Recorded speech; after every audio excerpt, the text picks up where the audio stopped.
Magandang araw po sa mga tagapakinig. Nais ko pong ibahagi sa inyo ang aking kwento sa aming baryo. Itago nyo na lang po ako sa pangalang Tintin, 23 anyos. Isang hindi kapanipaniwalang kwento ang aking ikikwento dahil alam ko ang iba sa inyo ay ngayon nyo lang to maririnig.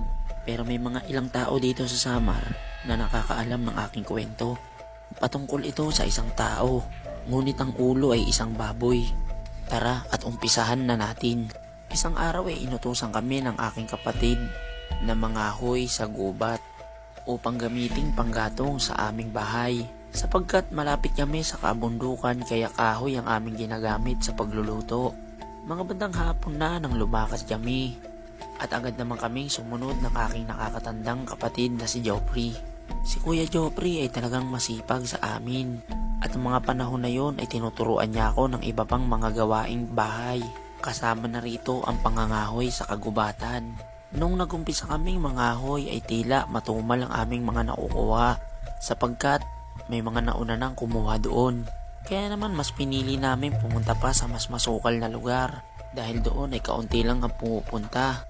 At ng mga oras na yon ay may dala naman kaming flashlight kaya medyo hindi namin inaalintana ang gabi. Sa tansya ko ay mga alas 7 na ng gabi nang matapos kaming kumuha ng kahoy. At agad naman kaming babalik sa bahay. Ngunit sa kasawiang palad kami ay medyo naligaw dahil yung parte ng gubat na aming pinuntahan ay hindi pa namin masyadong nagagalugad. Sa madaling salita ay hindi kami pamilyar doon. Ngunit kahit na ganoon ay pinakita ni Kuya Joffrey ang kanyang tapang. Ang bilin niya lang sa akin ay huwag akong matakot at siya na ang bahala sa amin. Naglalakad-lakad kami sa mga kakahuyan at may nadadaanan pa kaming matataas na damo. Tila parang napapansin ko na rin ang pagkabalisa ni Kuya Joffrey dahil ng mga oras na yon ay lumalalim pa ang gabi hanggang sa napagod na kaming dalawa sa paglalakad at mas pinili na lang naming magkubli sa isang puno. Ang bilin sa akin ni Kuya Joffrey ay huwag akong lalayo sa kanya. Grabe ang takot na aming nararamdaman ng mga oras na yon sapagkat wala kaming kasamang matanda. Pangalawa ay ang dilim ng kagubatan. At ang naririnig lang namin ang iba't ibang huni ng insekto at ng mga ibon na tuwing gabi lamang lumalabas. Meron naman dalang itak si Kuya Joffrey sa kanyang bewang at sa palagay ko ay handa niyang gamitin ang itak na yon kung may magtatangka sa aming buhay. Sobrang nababalot talaga ng dilim ang aming paligid at tanging ang flashlight ko lamang ang nagiging ilaw. Maya-maya pa ay may naririnig kaming humuhuning baboy, ngunit medyo malayo pa ito sa amin. Agad kong inilawan ng flashlight ang pinanggagalingan ng tunog. Ngunit yun na yata ang pinakamalaking pagkakamaling aking nagawa. Sapagkat nung tinamaan ng ilaw ang tunog ng baboy, ay laking gulat namin sa aming nakita. Isa itong tao. Ngunit ang ulo nito ay isang baboy. Kulay itim na baboy ang ulo nito. At tila nanlilisik ang mata. Sa takot namin ni Kuya Joffrey ay agad kaming tumakbo. Tumakbo kami ng tumakbo sa kagubatan hanggang sa hinatak ako ni Kuya Joffrey dahil may nakita siyang isang butas sa malaking puno at doon nagkubli kaming dalawa.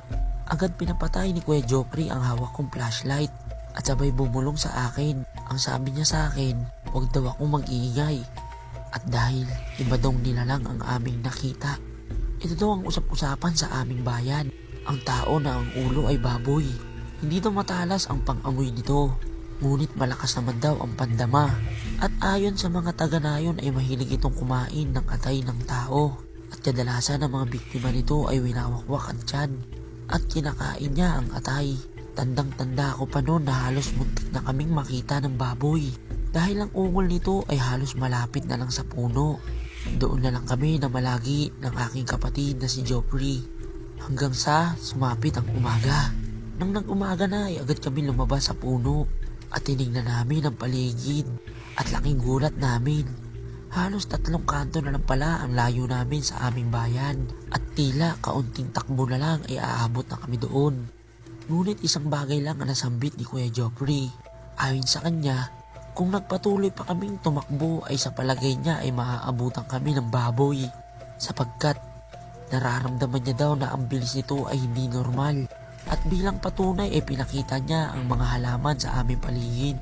At ito ay mga nakadapa na, senyales na merong dumaan doon. Nang makauwi kami sa bahay ay agad naming kwento sa aming magulang ang nangyari at biglaan nila kaming niyakap at umiyak ang aking ina. Dahil mabuti na lamang daw at hindi kami naabutan ng taong baboy sapagkat kagabi daw ang 3 kambing daw namin na nakatali ay hindi pinalad. Nang magising daw kasi sila ng umaga ay nakita nilang wakwak na andyan ng mga kambing at wala na ang mga atay nito. At dahil sa pangyayari na yun ay tila nabalot ng takot ang bayan at ang mga nakatira na malapit sa bundok ay mas pinili ng manirahan sa bayan at kasama na rin kami doon. Simula noon ay naging alamat ang taong baboy sa aming bayan dahil na rin sa pasapasang kwento. Hanggang dito na lang po at maraming salamat po. At dahil pinakinggan ninyo ang aking kwento, maraming salamat din po kay Reynalnya at dahil nabasa nyo po ang aking kwento. Hanggang sa muli po at salamat muli. Pakipollow na rin po si Reynalnya.